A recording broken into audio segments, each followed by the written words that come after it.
Kopecks for Blintzes by Judy Goldman and illustrated by Susan Battori.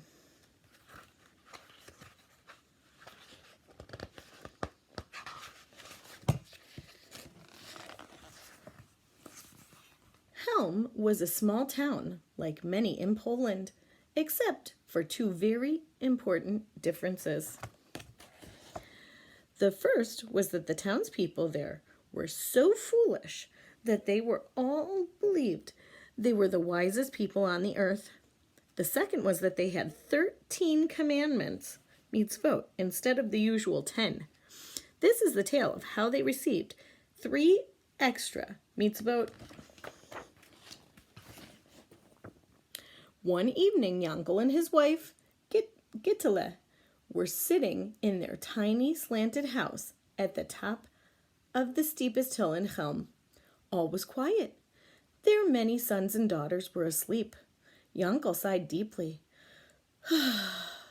Gittel asked, "What's wrong?" Yankel said, "In a couple of weeks it will be Shavuot.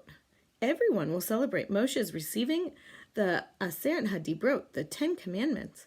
Just this morning, the rabbi reminded us that because the Torah and the mitzvot are sweet on the tongue on Shavuot, we should eat food prepared with milk and honey. That means blintzes, but we can't afford ingredients for blintzes."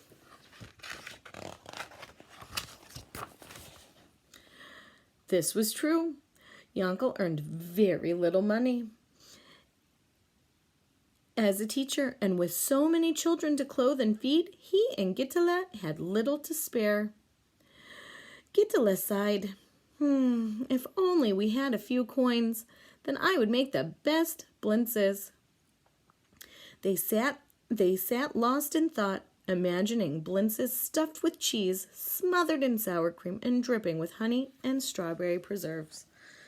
Suddenly, Yankele jumped up. "I know what we can do," he cried. "Remember that old trunk that my great-aunt Fruma gave us as a wedding gift?" Gittele wrinkled her nose. "Who could forget it? It's so big and awful that it's been in the backyard since she gave it to us.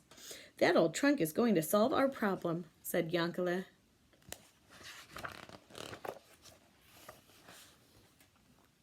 They ran to the backyard. Yankele examined the ugly, dirty trunk from all angles, and then he told Gittele his idea. "I'll make a small hole in the top of the trunk. Every day we'll each drop in a Kopeck.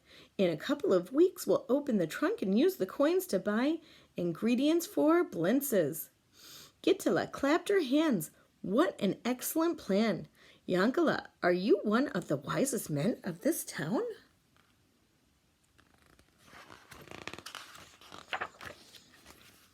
Gittele and Yankele washed and cleaned the trunk and even greased the very squeaky wheels. When they finished, Yankele cut a hole in the top and dropped in a Kopeck. Gittele dropped in a coin too. "We'll be eating blintzes in no time," said Yankele. The next afternoon, Gittele fished a Kopeck out of her apron pocket and went to the trunk, ready to drop it in. But suddenly she thought, "Why should I put in a coin when Yankele brings home money from his teaching every day? Let him do it." So she put the coin back into her pocket. That night when Yankele came home, he searched in his vest pocket for a Kopeck. He was about to drop it into the trunk when he thought, "Why should I put in a coin if Gittele will add one every day? She must have plenty of money left over after taking care of household expenses. With what she puts in, surely there will be enough for the blintzes." So he put the coin back into his pocket. And this went on for several days. On the morning before Shavuot, Gittele, Yankele, and their children gathered in front of the trunk. Yankele lifted the lid and everyone peered in. Uh-oh.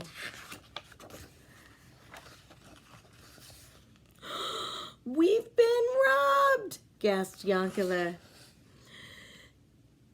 "Gewalt!" Gittele wailed. "Those thieves left us only 2 coins." But then, out of the corner of her eye, she looked at Yankele.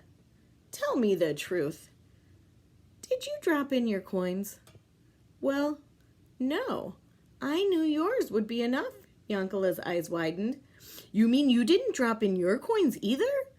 Well, if you had put in your coins, we would have enough also, snapped Gittele. Yankele groaned. Ugh, now we will not eat blintzes, and it's all your fault. Uh-oh. This doesn't even sound like V'ahavta l'reacha kamocha. If you weren't so stingy, this never would have happened, Gittel yelled. She jabbed Yankel in the chest with her finger. He stepped back, tripped, and lost his footing. Help! He cried, grabbing Gittele by her apron as he tipped over into the trunk. Gittele fell into the trunk on top of him. The lid slammed shut, and slowly the trunk rolled down the yard and down the hill.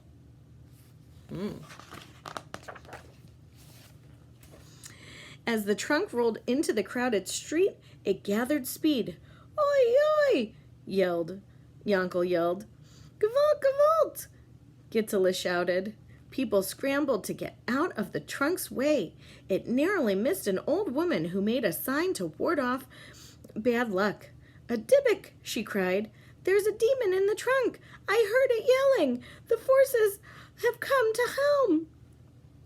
A crowd of scared but very curious people ran after the trunk. At last it reached the bottom of the hill and rolled to a stop in front of the shul.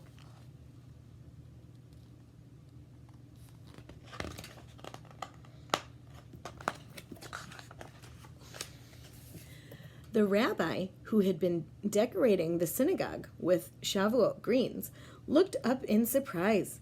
He approached the trunk and heard muffled sounds coming from inside. As he reached out to lift the latch, a man yelled, Don't touch it, Rabbi. There are Dybbuks inside. A woman added, If they're let loose, we'll be lost. The rabbi's gentle face paled. He reached for his prayer book, for his siddur, and turned page after page, looking for a prayer to banish the Dybbuks from home. When he finally found it, he closed his eyes, swayed back and forth, and mumbled the words.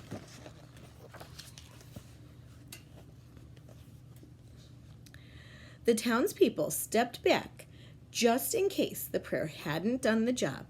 Ever so slowly, the rabbi opened the trunk, and out popped Gittel and Yankel.